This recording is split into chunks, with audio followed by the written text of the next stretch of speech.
What's going on, guys? Today I'm going to be reviewing Arknights Endfield 1.0 launch version in its entirety. So I have finished playing the game, literally finishing every single quest or storyline that is in the 1.0 launch version of Arknights Endfield. I completed the main quests, all the story quests from the characters, and also all the green quests and the blue quests in the world as well. I also cleared all the end game, or pseudo or prelude to the end game, Umbral Monument, and also the etch something salvaging. I have my factories all set up. It's not the most optimal, but it is like done for now. The world exploration is not 100% complete. There's probably like a few chests that I forgot in the world. I have every single character except for 2, Gilberta and Levitane, as of this moment before Tong Tong releases. And the first ever update for this game is dropping in less than 2 days, so I figured that right now would be a great time to review 1.0 in its entirety. So let's talk about it. First, I want to talk about what Endfield is kind of supposed to be like. Endfield is what I would say a very like mid-core, pseudo open world, like casual gacha game with some simulation aspect to it. After playing for like a month, what I can say is that Arknights Endfield feels closer to something like Wuthering Waves. More futuristic and minimalist style. It's not as bright as colorful as Genshin or Honkai Star Rail. It's more like hardcore weeb focus, honestly. I would say the target audience for this game is very similar to what Wuthering Waves has, but probably like less extreme. It's like a more toned down version of Wuthering Waves, honestly. Next, I want to talk about the combat, which is going to be like the bread and butter of this game. Of gacha games in general. We'll start with one of the strengths. So in Endfield, the combat revolves around, instead of cooldown, it revolves around skill points. The skill points ecosystem is kind of like in Honkai Star Rail. You don't always have it. You kind of have to like take turns in who to give your characters to. So that's kind of unique. It kind of combines the Honkai Star Rail skill point style with the Genshin real-time combat rotations. Another really good part of Enfield's combat is that your team is like controlled by AI. You control one and then the other teammates actually do things. Kind of like, it's almost the same like Duet Night Abyss. Even though the AI doesn't really do much, they just do your skill to your opponent whenever you call them to do it and their ultimate is also controlled by you. Having like 4 characters, having your entire team on the screen doing the damage just looks better. I feel like Genshin or Zenless or Wuthering Waves could actually try that. I would say most of the strategy or like skill in the Endfield combat revolves around team composition and also the order of your skill rotations and ults. It's not a very flashy, fast-paced mouse and keyboard mashing type of game. Usually just mashing left click just works. Well, in this game, holding left click and mashing left click is the same thing. There's no charge attack, which I will say maybe skill expression is just not come in yet. Right now in the beginning of the game, they're just going to give us some easy characters to play with. Maybe in the future they'll give us like some hard characters that require some mechanical skills to pilot the character. I think it's possible. So overall in difficulty, I would say the combat is pretty easy. The only hard part would be like just the agony mode or the highest level of endgame. When there's like a lot of enemies and like a lot of like dodging that's required and you need to time your dodges while also trying to do your basic attack combos, because a lot of like skills and combo skills are triggered by your main DPS, the last hit of your basic attack combo, which is called Final Strike. So balancing around your Final Strike and your dodging is the hard part of this game, which I would say probably revolves around reading the enemy's placement and attack timings, and also your judgment of risk and reward. Some of the weakness of the combat, I would say, is that it's just more slower paced for now. It's not as flashy as Wuthering Waves or Zenless. And like compared to Genshin, where like you can do a lot of like fast team switching to do your skill at ult, you don't really have that in Endfield. So compared to Genshin, it also looks a bit like slow. It looks like the AI teammates are doing all the work for you. And also right now, like most of the DPS characters all kind of play the same. For me at least, they both just basic attack, skill sometime, and then you want to land your Final Strike, and then you get your combo skills, and then you ult, and then you repeat. I hope in the future they add more unique abilities and diverse skills. I feel like that would help make the combat more interesting in the future. One like potential weak point for the combat, well, it's not really a weak point, it's just more of a criticism of human society in general, is that most of the characters' abilities, people really do have to read, especially their combo skill, on like what triggers their combo skill. I mean, the starter characters are very simple, like Prelica or Chen or Enmin. Well, like for most of the characters, it's going to be like very different. Like for Yvonne, is going to be using her skill on a inflicted or nature inflicted to trigger solidification. Then only she gets her combo skill. So like people who like don't read, which could be a lot of people, might just never have their combo skill ever, and that could affect their judgment of the game.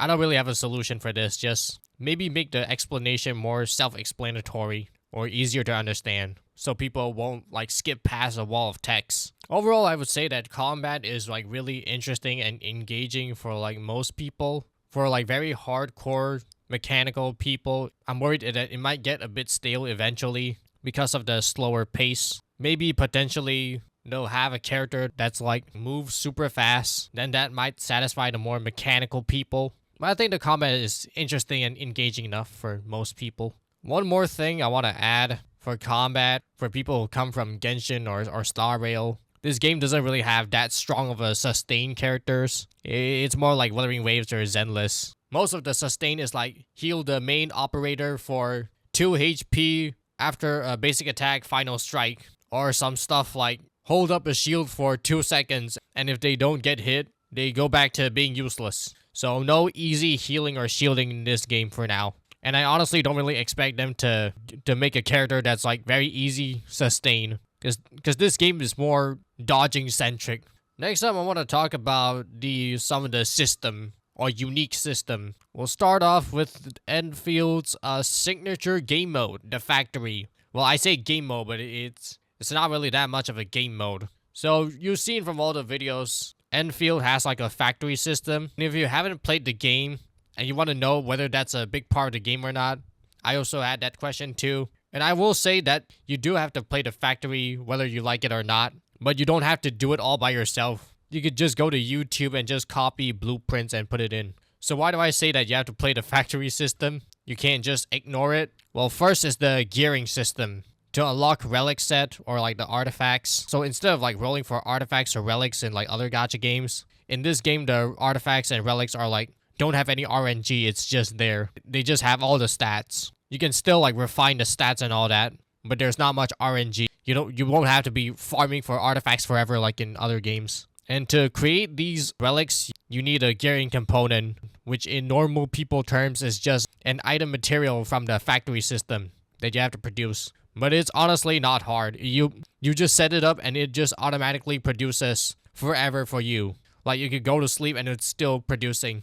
And it just keeps producing until you have more than enough, honestly. It's much better than having to like manually go find it or mine it. So gearing is the primary reason on why you basically have to play the factory mode. If you want to play Enfield for the combat and stuff, you're going to need to have the gear. And the only way to get the gear is by setting up the factories. So you can't just not play the factory system. There are still like other use for the factory. It's mainly to get the stock bills, which is like a currency used to buy stuff. Buying the gearing relics also costs that currency, so that's another reason. And to get that currency, you usually produce stuff like the battery or like the healing item, like the bug capsule. It's used to heal your team as a consumable, and it's also used to sell to make money, or the stock bill currency in this case. Now, the factory does have a bit of a learning curve in the beginning. The factory is the hardest to play in the beginning, actually, because you don't have enough space and you need money to buy space. So honestly, the factory system it gets easier the more you play it. It just takes some time.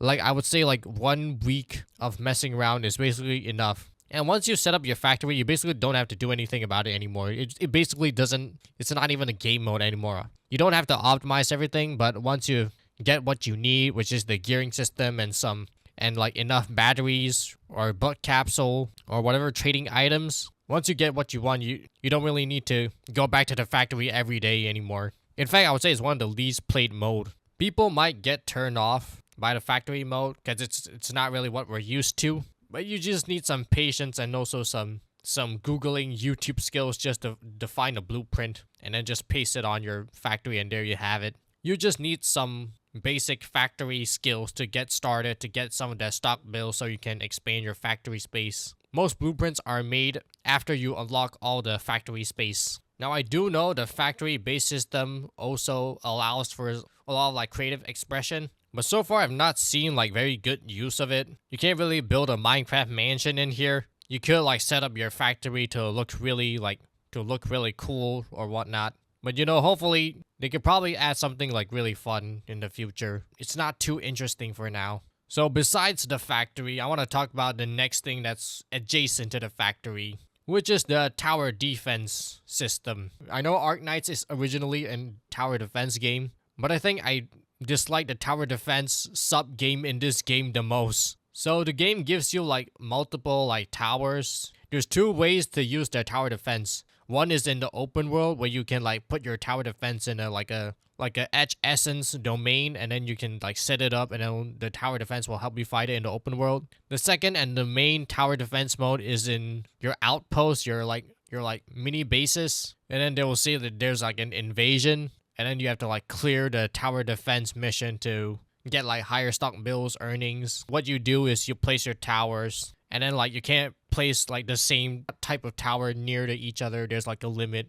There's also a limit to how much towers you can place. And like the first round, your team, you can use your characters, and then the other round, you can't use your characters. You have to use or solely rely on the tower defense. I think the idea is good. It's just that the mode kind of like takes time away. You have to sit around for like a minute or two and then wait for the little mobs to come. And then if you like fail, you have to start again. You have to plan it again. It just feels like a waste of time. So when I think about it, I just procrastinate and not play it at all. It doesn't really give that good of a reward anyway. You just get more like stock bills in the outposts so you can trade and get more stock bills. I feel like they could give like better rewards if they want to like incentivize it, or honestly not have that much of a restrictions on the tower. Because I do like some tower defense. You know, I played Bloons TD before. You also have to learn and see how all the towers operate and see how efficient they are for your circumstances, for your positioning,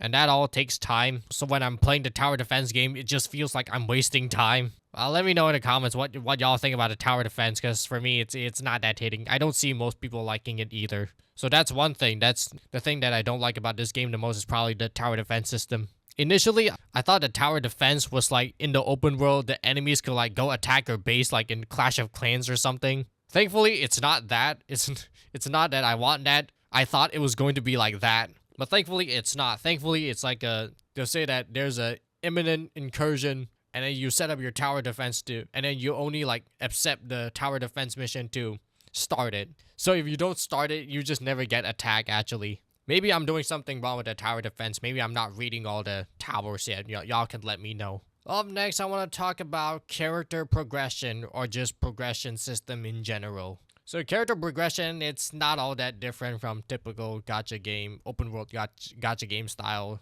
You know, there's some materials you have to go find, and then most of the materials you farm them using the sanity system. Then you level those characters up. The only real problem is that the sanity don't really give enough resources. It feels like it's very little, especially for credit and the leveling up material. It feels like you need to use a lot of sanity and you get very little, which makes the character progression feels very slow. I mean, it's been 1 month and I'm barely able to like build like 2 teams with a few characters. It's very difficult to like fully max out characters. So right now I'm just looking to like level up most characters to like their bare minimum with just their important skills. Not even leveling up the weapons for my support.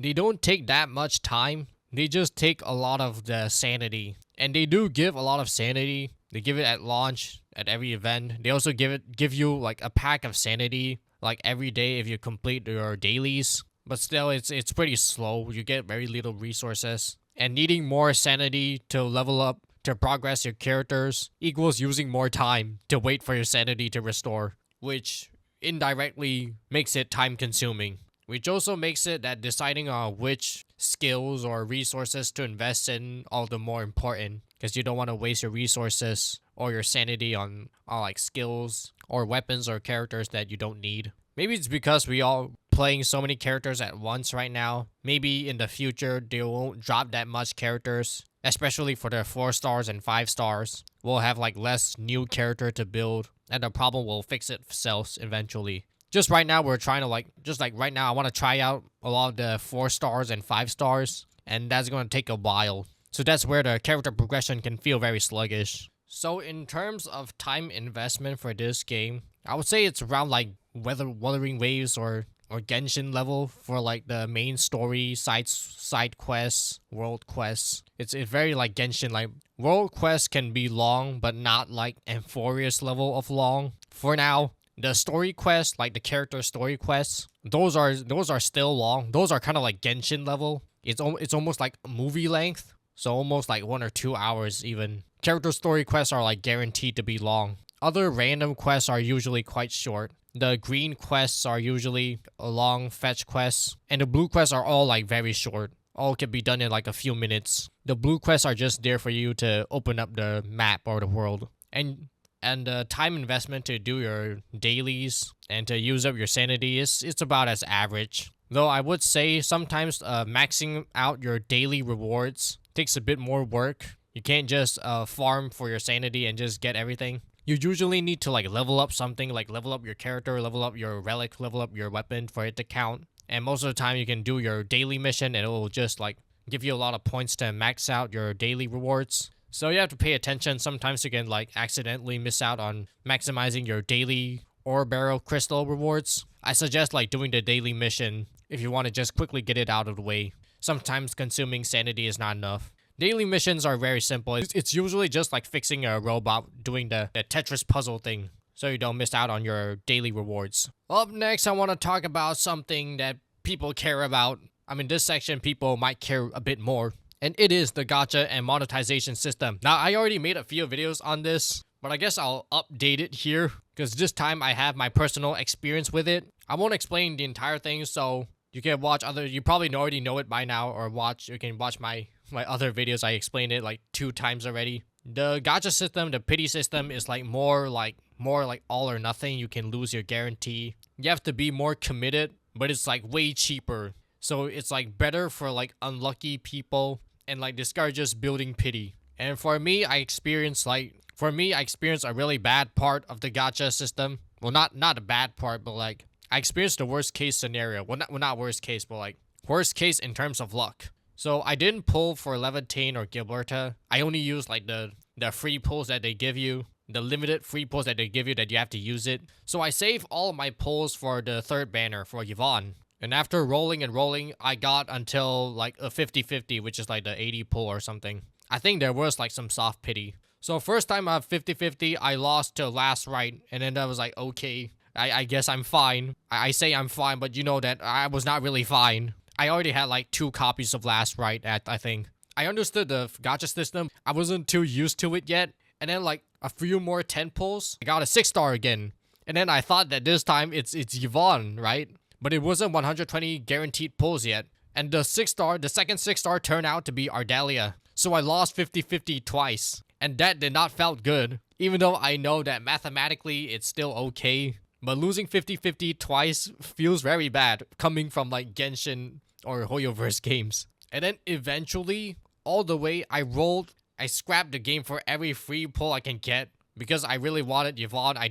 And I know that you would lose your guarantee. And I pulled my way all the way to literally 120 pulls until I guaranteed to get Yvonne. For some reason, I thought that there would be some soft pity before the 120 pulls hard guaranteed. So I thought I was just like crazy unlucky. But then I like reread and like try to comprehend it again. And there's only soft pity at like the 50-50 part. There's no soft pity at the guaranteed part. So once you lose your 50-50, it's very likely that you go all the way to, it's very possible that you could spend upwards to 120 pulls on Yvonne, on your limited character. The game really like reluctantly gave me Yvonne after I sacrificed 120 pulls. The game was like, here, have Yvonne, damn. So I finally got Yvonne, and now I've never pulled again. And then they announced that Tong Tong is the next character. Now I have no pulls. Now I want to quit the game.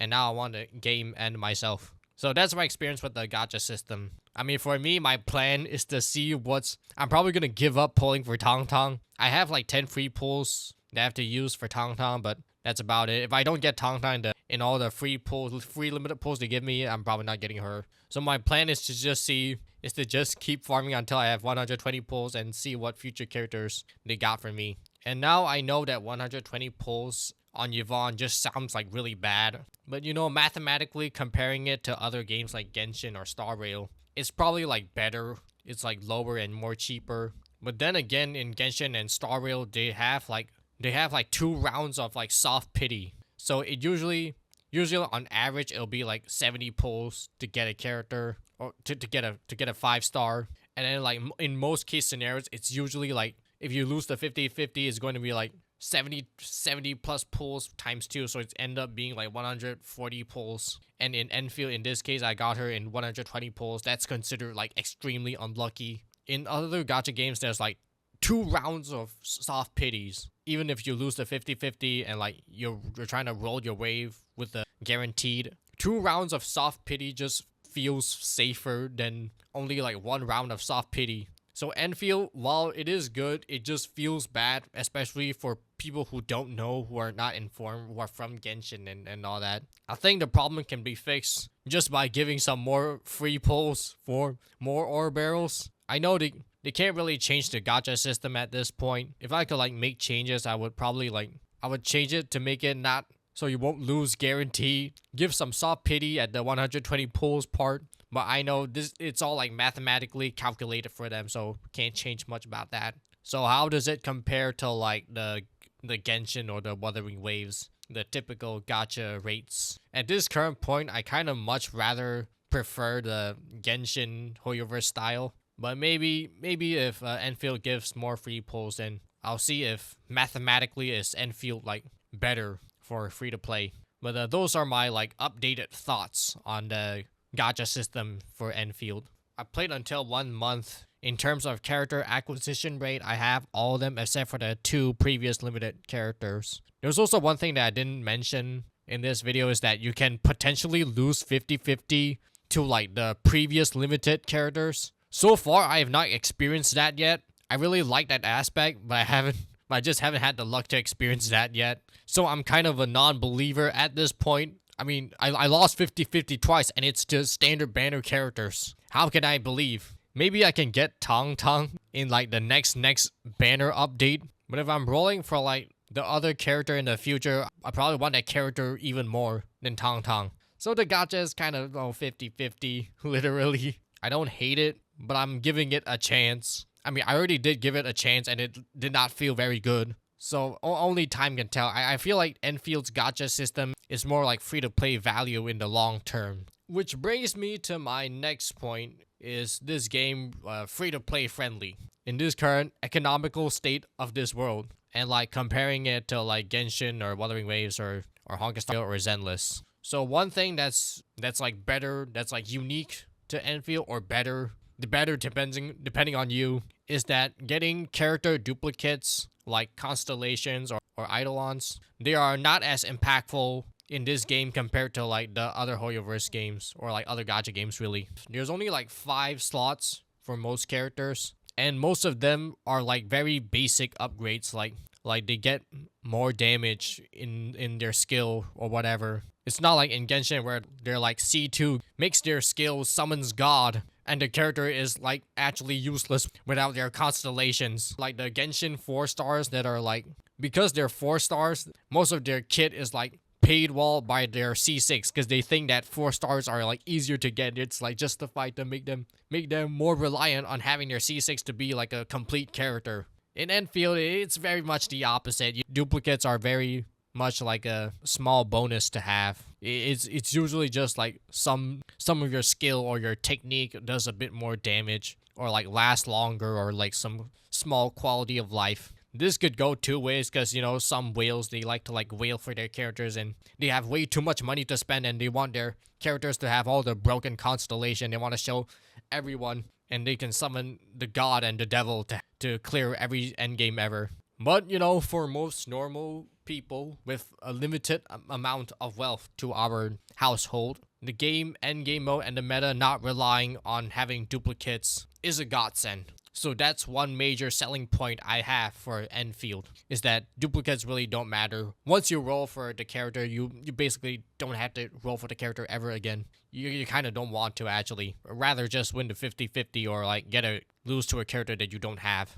After duplicate copies of characters, next I want to talk about the weapon banner system in Enfield. So as you guys already know, the weapon banner Enfield is very different. I've seen a lot of people like hate it, but to me I like it a lot, actually. So the weapon banner, it uses a special currency. It doesn't use the default ore barrel crystals. It uses the currency called arsenal tickets, and you get this currency from rolling in the character limited banner. And because I was so unlucky and lost so much in the limited character banner gacha, that I got a lot of the weapon banner pulls. And usually I don't waste pulls on signature weapons, but in this case I just rolled for Yvonne's signature weapon. And then I just get it in the first 10 pulls. I even get another 6-star weapon, I forgot what it is, in Yvonne's weapon banner pull. So that's my experience with the weapon banner pull.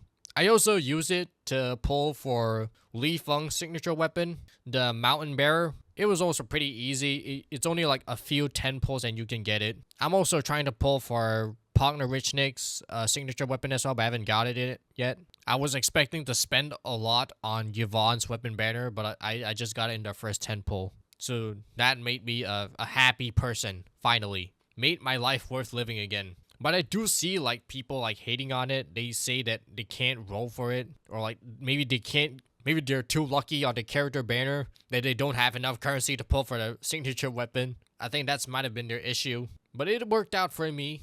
To me, getting the weapon was just more free to play friendly in this game. And even if I couldn't get Yvonne's signature weapon, using other weapons probably could have worked too. It just wouldn't be too meta. And I think most characters aren't too rely on their signatures weapons too either anyway. Though I don't know for sure, they might make it like, they might change it and make signature weapons actually matter in the future. But as of right now, it's alright. It's still, free to play friendly. So the gacha overall, I feel it's a bit fair compared to other gacha games. It's just that you can't build soft pity or like just randomly pull on some characters. Sometimes I like to do that. I just do some random pulls on that I like kind of want to, but not very committed. Sometimes I get lucky and just get those characters. So in this game, that won't happen. You really have to commit to it. And that feels a bit like restricted. And it's probably for the best for companies to try out some new gacha system. So those are my thoughts for the gacha system in this game. Next, I'll talk about some of the more of the presentation or lore of this game. First, I'll start off with the visual design. I think this game, as if most people say, this game looks really good. Its specialty or its strengths are in its like clarity. It's very detailed. It looks very HD. I think you guys all see the Twitter GIFs and all that. All the Twitter clips of this game already. You can zoom into the characters and you can even see the raindrops and all that. The game aesthetics leans more towards like the Wuthering Waves or the Duet Night Abyss style, and not really like colorful, and not really like the colorful world like Genshin or Star Rail. The first region, Valley 4 region, looks kind of alright. It's green. It's like Green Hill Zone. It's like Mondstadt. It's like on a green planet and like some industrial stuff. I actually like the more industrial sci-fi part of the world in Enfield. I feel like Valley 4 has a lot of like very like boring places. Some of the places just looks like a testing area or like a Minecraft environment. And then there's the second region which is the Chinese region, and it's a step better. It's kind of like the Wuthering Waves. I will say maybe they should add some more like colors in some of the world, because for both like Wuling and Valley 4, a lot of the environment is just the green and like water. I feel like the cities could use a lot more like people or something. Maybe the environment could use some more like flowers or trees. Other than the two regions, there's also like a third space, which is the spaceship. It's kind of like Honkai Star Rail spaceship. I think that's pretty cool. That's kind of like your actual home, your portable housing. You don't really do much there other than like get resources. But I think it provides like the same feeling as the Honkai Star Rail train thing. One thing I want to mention about this world is that this game is not 100% open world. This game is like, it's not pseudo open world either. It's like almost fully open world, like 90% open world. So like in fully open world, like Genshin, right? You can like, all the regions and areas are like connected, and you can literally walk, and you can like walk across all the region by yourself. You can build a cryo bridge to Inazuma if you want. In Enfield, the open world is like one region, and then there's like multiple other like sub region, and then they're like connected by like one pathway. So there's no loading screen, no transition screen or whatever. It's usually like one tunnel or like one bridge road to go to the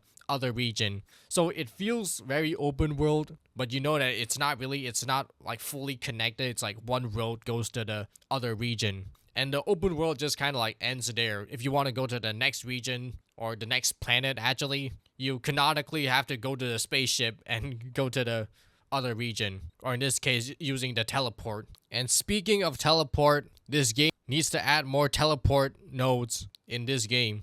I feel like it's really lacking. You have to walk quite a lot in some places, but it's not too bad.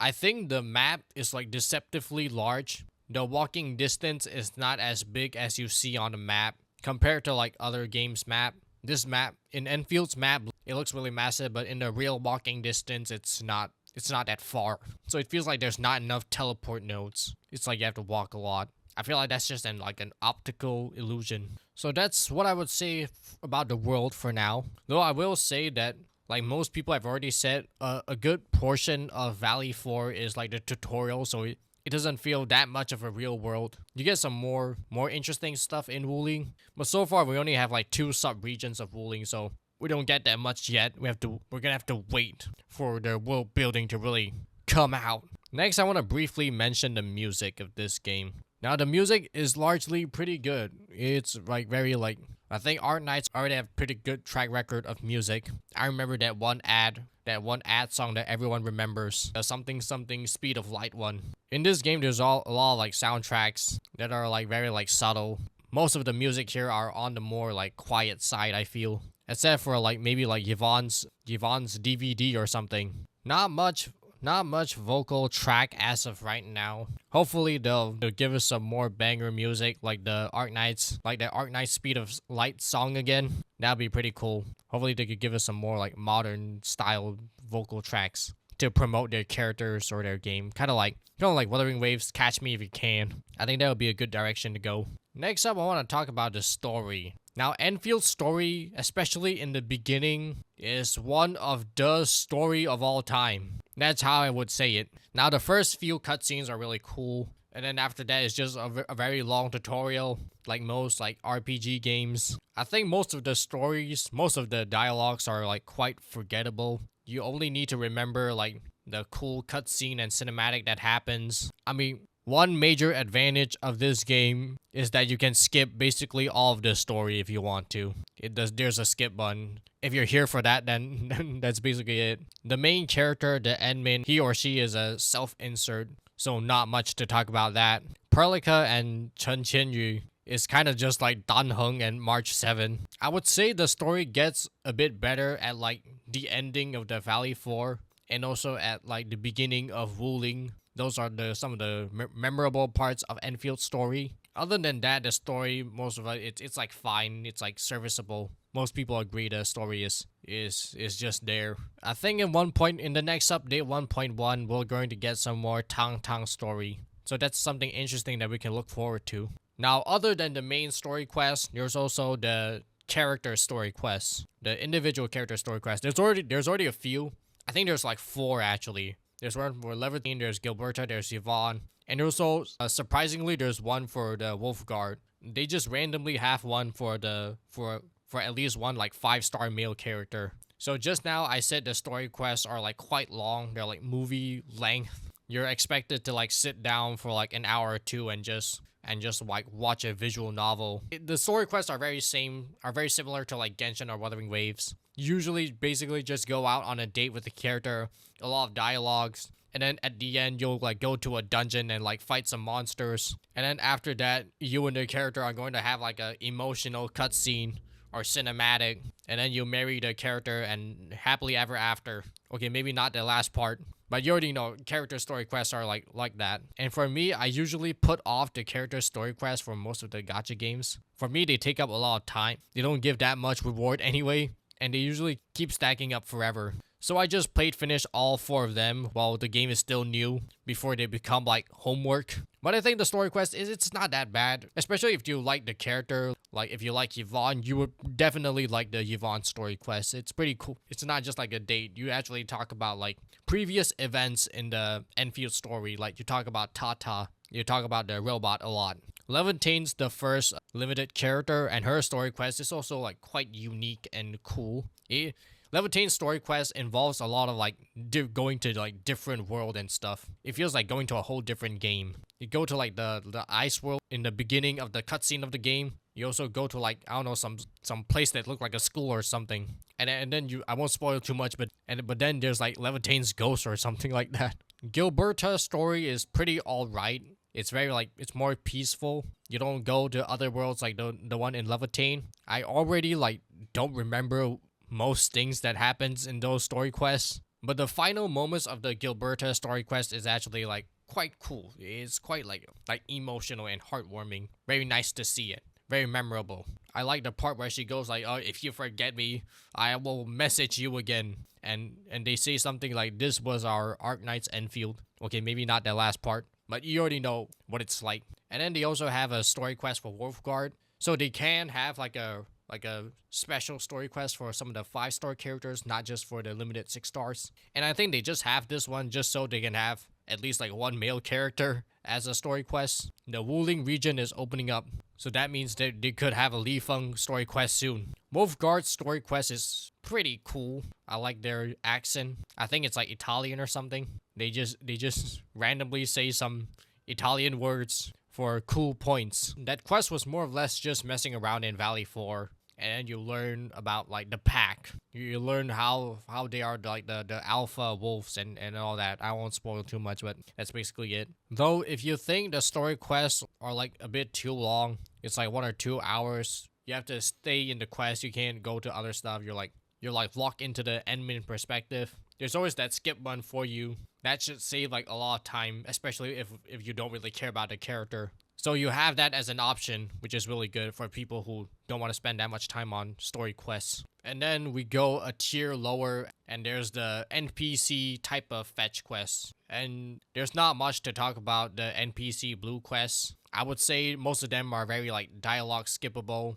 Most of them are quite shorter than expected. Like the blue quest, the NPC quests. Those quests are like one of the quests of all time. So there's that. In terms of future, right now I think the most interesting part about Enfield's story are probably the villains. They got like 2 really cool villains coming that's like teasing and coming soon. One is a girl, one is a guy. I kind of already forgotten their names. They look like they're going to become playable characters soon. It could be like bait and they just never become playable. So that's about it for the story. Next, I want to talk about the characters, which is really the main content of gacha games, the main selling point of gacha games. And I think I'll have to address like the biggest issue, or what I think is the biggest issue with the current characters roster, is that this game could potentially be very lacking in the male character department.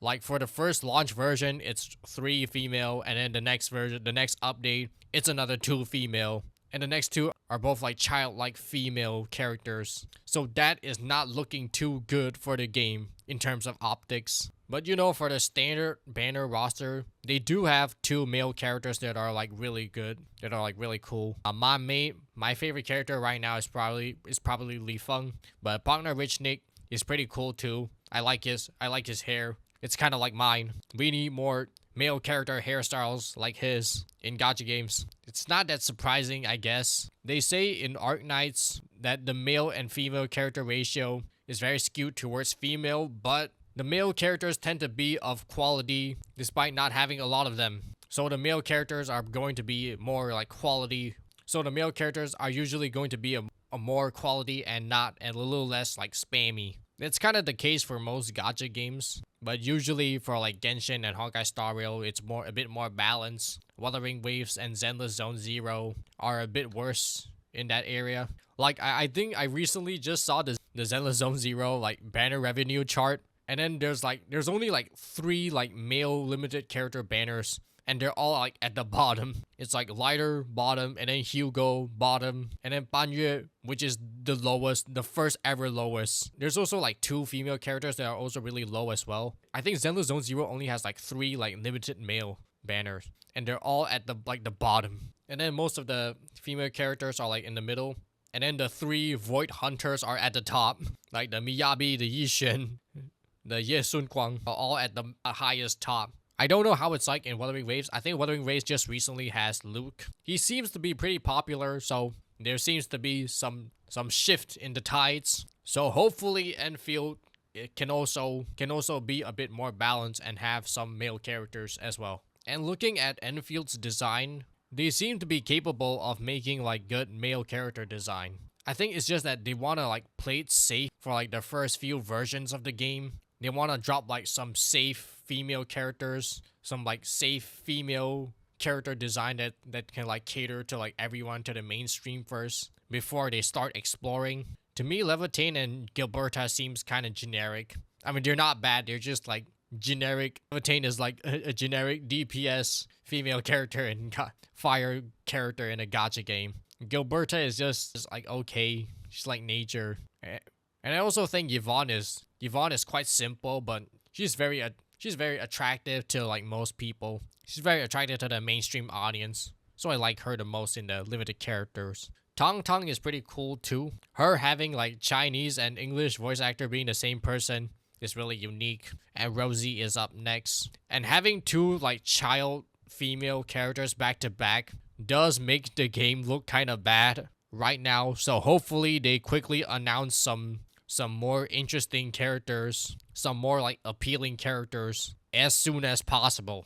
Like maybe like before 1.1 banner ends. Maybe just drop Ardashir in the next version of the game. That would save the game. So overall, I think the characters look quite great. A lot of them are like kind of like filler and generic, but there are like still like cool character designs. You know, mainly for me, I like Yvonne, I like Pogner Richnick, I like Tong Tong too. I think the game desperately needs some like future potential characters for marketing purpose, especially for a male character. I think Ardashir is basically that boy, so please just drop him soon.